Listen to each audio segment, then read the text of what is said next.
Hi everyone, welcome back to my channel. UPSC is easy. We're going to continue with chapter 13th of our spectrum, that is first phase of revolutionary activities 1907 to 1917. आज हम पढ़ने वाले हैं the Ghadar movement के बारे में. पिछले lecture में हमने बंगाल, पंजाब, महाराष्ट्र और कुछ बाहर के जगहों में रेवोल्यूशनरी एक्टिविटीज़ के बारे में पढ़ा. उसके पहले वाले लेक्चर में हमने देखा कि स्वदेशी बॉयकॉट मूवमेंट के बाद और नॉन कोऑपरेशन मूवमेंट के बाद दोनों टाइम पर first and second phase of revolutionary activities respectively क्यों आई. ठीक है, आज हम गदर के बारे में पढ़ने वाले हैं. मैं चाहती हूँ कि आप इनकी पर्सनैलिटीज़ जो इसमें इन्वॉल्व हैं उनको अच्छे से पढ़ें, उन्हें याद रखने की कोशिश करें, क्योंकि आपके प्रीलिम्स में सीधे सवाल आ चुका है वेर इन एक मूवमेंट का नाम दिया हो, नीचे मल्टीपल चॉइस में बहुत सारी पर्सनैलिटीज़ के नाम दिए हों और आपको पता करना होता है कि कौन सी पर्सनैलिटीज़ इस ऑर्गेनाइजेशन से इन्वॉल्व थी या मूवमेंट का पार्ट थी. ये डिफ़िकल्ट हो जाता है क्योंकि आप through out the modern history आप बहुत सारी पर्सनालिटीज़ के नाम पढ़ने वाले हैं और याद नहीं रहता है कि कौन सी पर्सनालिटी कौन से मूवमेंट का पार्ट थी, और मल्टीपल पर्सनालिटीज़ मल्टीपल मूवमेंट्स का भी पार्ट रह चुके हैं. तो it is important for you, please be open minded, relax and let's study. तो गदर मूवमेंट जो है या गदर पार्टी जो है वो एक रेवोल्यूशनरी ग्रुप जो थी organised around a weekly called the Ghadar, उसका नाम है. इसका हेडक्वार्टर सैन फ्रांसिस्को में था और इसके ब्रांचेस और भी यूएस कोस्ट की जगहों पे हैं. ठीक है, ये कौन से लोगों को इंक्लूड करती थी? वेरी इंपॉर्टेंट, एक्स सोल्जर्स और पेजेंट्स जो कि पंजाब से माइग्रेट हुए थे US and Canada in search of better employment opportunities. ठीक है, ये सब लोग इन्वॉल्व थे गदर पार्टी में. प्री गदर रेवोल्यूशन आपको पता होना चाहिए. कोई भी चीज़ ऐसे तो स्टार्ट नहीं हो जाती, राइट. उसके पहले एक बेस बनता है, उसके पहले एक सपोर्ट सिस्टम होता है, ब्रिक्स लगती है, राइट. तो जो प्री गदर रेवोल्यूशंस हैं उनके जो मेंबर्स हैं हम वो पढ़ लेते हैं जिन्होंने एक्चुअली फाउंडेशन रखा. रामदास पुरी जी, जीडी कुमार जी, तारकनाथ दास जी, सोहन सिंह बाखना जी, लाला हरदयाल जी इन 1911 इन्होंने प्री गदर रेवोल्यूशंस रखे या उनका फाउंडेशन रखा. आपको एक पता होना चाहिए, स्वदेश सेवक होम ये शुरू हुआ वैंकूवर में, या फिर यूनाइटेड इंडिया हाउस ये शुरू हुआ सिएटल में. तो ये दोनों आपको ऑर्गेनाइजेशंस पता होनी चाहिए कि एक स्वदेश सेवक होम है, ये प्रीकर्सर टू गदर है इन वैंकूवर. फिर then you have United India House in Seattle. Okay, 1913 में फाइनली गदर पार्टी की शुरुआत हो जाती है. यहाँ पे आप कुछ हमारे गदर पार्टी के हीरोज को देख सकते हैं, राइट. गदर पार्टी जो है प्रोग्राम है, उसका एम या उसका एक मेथड क्या था? उनका मेथड था organising assassinations, procuring arms, publish revolutionary activities, anti imperialist literature, revolt in all British colonies. आप समझ रहे हैं, ये चाहते थे कि सारे ब्रिटिश कॉलोनीज में रिवोल्ट हो. ये प्रोक्योर कर रहे थे आर्म्स एंड एम्यूनेशंस. सिंपथाइजर जो थे इंडिया के बाहर, इंडिया से, उनसे आर्म्स एंड एम्यूनेशंस लेने की कोशिश करते थे ताकि वो इंडिया में एक मास रेवोल्यूशन ला पाए और इंडिया को ब्रिटिश फ्री कर पाए. असैसिनेशंस ऑर्गेनाइज करते थे, असैसिनेशंस आपको पता है ऑर्गेनाइज करते थे. ये भी ये पब्लिश करते थे रेवोल्यूशनरी एक्टिविटीज़ और एंटी इंपीरियलिस्ट लिटरेचर. ओके, यहाँ पे जो आपको गदर पार्टी में कुछ पर्सनालिटीज़ के नाम मैं यहाँ पे आपको बताना चाहती हूँ. लाला हरदयाल जी, रामचंद्र जी, भगवान सिंह, करतार सिंह सरबा जी, बरकतुल्ला जी, भाई परमानंद जी.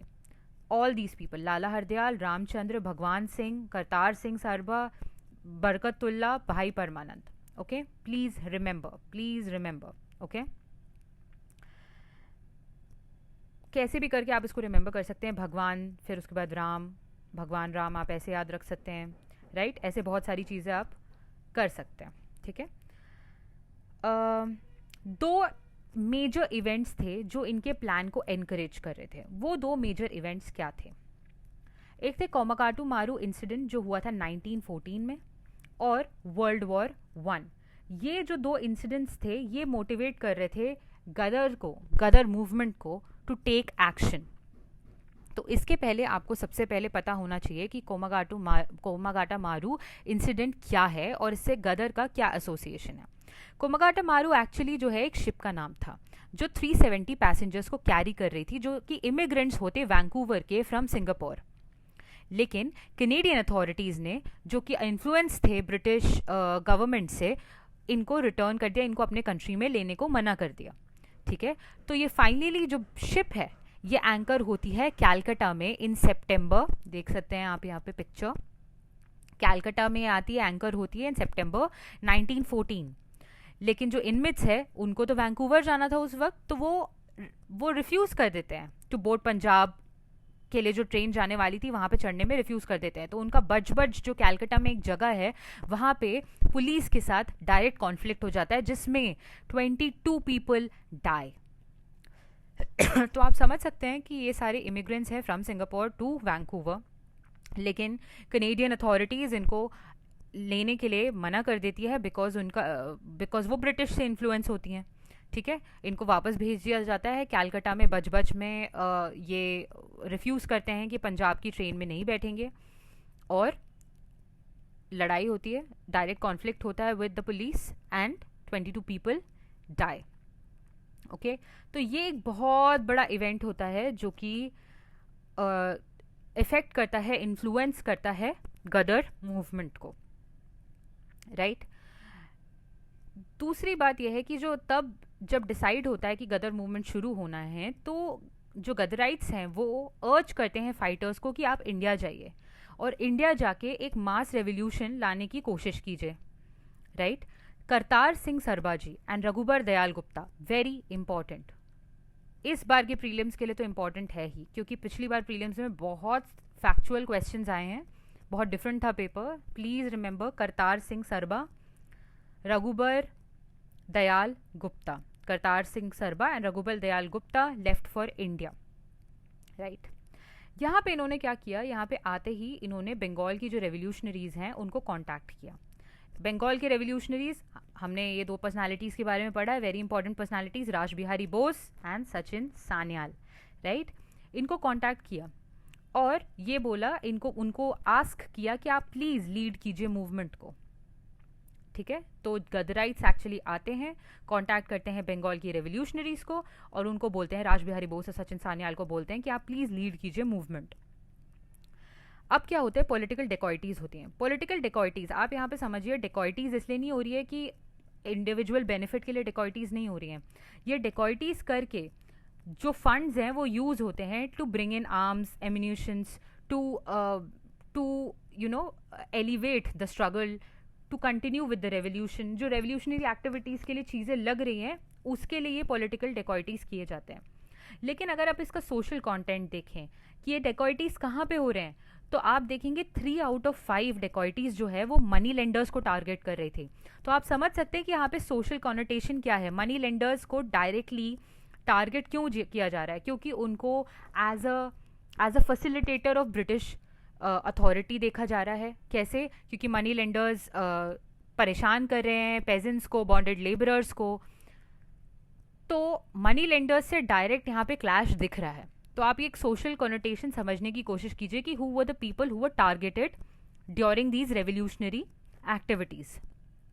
ठीक है, अब आपको समझना पड़ेगा कि ये जो आर्म्ड रिवोल्ट है ये डिसाइड हुआ था होना on February 21, 1915 in Ferozepur, Lahore and Rawalpindi garrisons. ठीक है, 21 February 1915 को डिसाइड हुआ था कि आर्म्ड रिबेलियन करेंगे इन लाहौर, फिरोजपुर, रावलपिंडी गैरिसन्स। लेकिन ट्रेचरी होती है, ये प्लान जो है पता चल जाता है अथॉरिटीज़ को, और अथॉरिटीज़ को जैसे ही ये पता चलेगा, ऑब्वियस सी बात है, ये इसको क्लैम्प डाउन करेंगे इन एवरी पॉसिबल वे। तो क्लैम्प डाउन करने के लिए इन्होंने जो एक्ट लाया, very controversial act, defence of India rules 1915, it smashed the Ghadar movement. You have to remember this, directly आपको पूछा जा सकता है डिफेंस ऑफ इंडिया रूल्स 1915, अगर 1915 नहीं दिया, by chance defence of India rules दिया, इनमें से किस मूवमेंट को क्लैम्प डाउन करने के लिए लाया गया था? You have to remember it was the Ghadar movement. Okay, ये प्राइमरी मोटिव था to crush the Ghadar movement. Okay, rebellious regiments जो थे उनको डिसबैंडन कर दिया, जो लीडर्स थे उनको डिपोर्ट कर दिया, 40 से 50 लोगों को हैंग कर दिया। राज बिहारी बोस इस वक्त फिर जापान की तरफ चले गए, वहां पे जाके वो एक इंसान से मिले जिनका नाम था अबानी मुखर्जी। हम आगे चल के इनके बारे में पढ़ने वाले हैं। तो राज बिहारी बोस जापान जाते हैं, अबानी मुखर्जी जी से मिलते हैं। ठीक है, सचिन सान्याल जो है उनको ट्रांसपोर्ट कर दिया जाता है फॉर लाइफ। ठीक है, रिप्रेसिव मेजर्स आप देख रहे हैं, प्राइमरीली जो स्मैश करने के लिए लाए गए गदर मूवमेंट के लिए लार्ज स्केल डिटेंशन किए जाते हैं विदाउट ट्रायल। आप समझ रहे हो, विदाउट ट्रायल डिटेंशन हो रहे हैं, right, without trial detention, court martials, extremely severe sentences. ठीक है, तो apart from Bengal revolutionaries and Punjab Ghadarites, radical pan Islamist जो थे जैसे कि Ali brothers, Maulana Azad, Hazrat Mohani, I don't have space to write here, but I'll tell you. Ali brothers, Maulana Azad, हजरत मोहानी। तो यहाँ पे मैं बताना चाह रही हूँ कि बंगाल रेवोल्यूशनरीज के साथ साथ जो पंजाब के गदराइट्स थे, उसके अलावा जो रेडिकल प्लान इस्लामिस्ट थे जैसे कि अली ब्रदर्स, मौलाना आज़ाद, हजरत मोहानी। अली ब्रदर्स के बारे में आप आगे भी बहुत सारा पढ़ने वाले हैं। तो इन लोगों को भी इंटर्न कर दिया गया फॉर लाइफ। ओके, बहुत सारी, for years, not for life, बहुत सारे time, for years they were interned. Okay, तो बहुत बुरी सिचुएशन थी। बट हम एक बार इवेल्युएशन ऑफ गदर देख लेते हैं before we move on, so that you have a better understanding. Ghadar movement जो है वो प्रीच्ड मिलिटेंट नेशनलिज्म, ये तो आपको पता है। ठीक है, लेकिन इसमें एक प्लस पॉइंट ये था कि ये कंप्लीटली सेक्युलर अप्रोच थी। ठीक है, बट पॉलिटिकली एंड मिलिट्रीली ये ज़्यादा कुछ अचीव नहीं कर पाई क्योंकि इसके पास ऑर्गेनाइज्ड सस्टेन्ड लीडरशिप नहीं थी।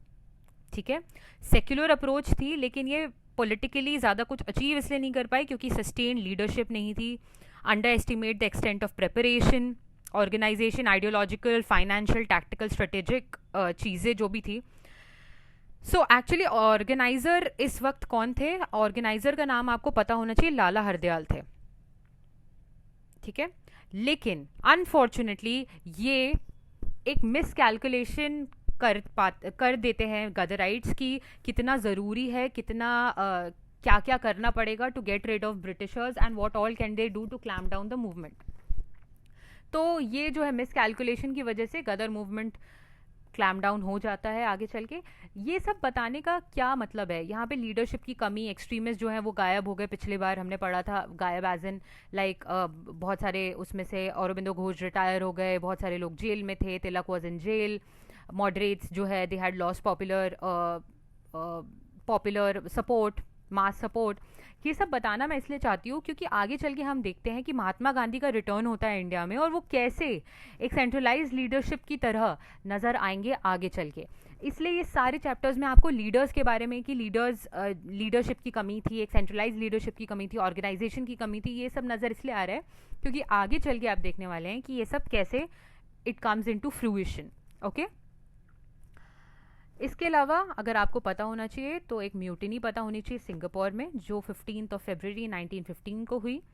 पंजाब की 5th लाइट इन्फेंट्री और 36th सिख बटालियन इसमें इन्वॉल्व थी। इनमें जो सिंगापुर म्यूटिनी में आपको नाम याद रखने हैं वो याद रखने हैं जामदार चिश्ती खान, जामदार अब्दुल घनी, सूबेदार Daud Khan. Jamdar Chishti Khan, Abdul Ghani and Daud Khan. Please please please remember these.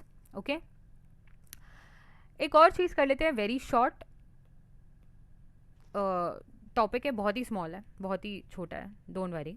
Berlin committee, Berlin committee for India's independence किसने बनाई थी? वीरेंद्र नाथ चट्टोपाध्याय जी ने। ठीक है, वीरेंद्र नाथ चट्टोपाध्याय जी ने बर्लिन कमेटी बनाई थी। इनके साथ और कौन कौन लोग थे जिन्होंने इस कमेटी को बनाने में हेल्प किया था? Bhupendra Nath Dutt ji, Lala Hardayal ji. Very very important. Virendra Nath Chattopadhyay ji, Bhupendra Nath Dutt ji, Lala Hardayal ji. मैं आपको ये वेरी इंपॉर्टेंट क्यों बोल रही हूँ, पिछले साल के प्रीलिम्स के हिसाब से बोल रही हूँ कि इंपॉर्टेंट लग रहा है, ठीक है। पर्सनालिटीज़ कौन सी हैं, प्लीज़ प्लीज़ देख कर जाइए। Virendra Nath Chattopadhyay, Bhupendra Nath Dutt, Lala Hardayal for Berlin committee for India's independence. Okay, इनका काम क्या था, जिम्मेदार प्लान जो हमने पिछली बार किया वो एग्जीक्यूट करने की कोशिश कर रहे थे। मतलब मोबिलाइज करना चाहते थे इंडियन सेटलर्स को abroad to send voluntary arms and volunteers to incite rebellion in India, ठीक है। आर्म्स इकट्ठा करना चाहते थे, सिंपथाइजर्स को इकट्ठा करना चाहते थे और इंडिया भेजना चाहते थे for a revolution in India. So with this we complete with our chapter, and happy studying.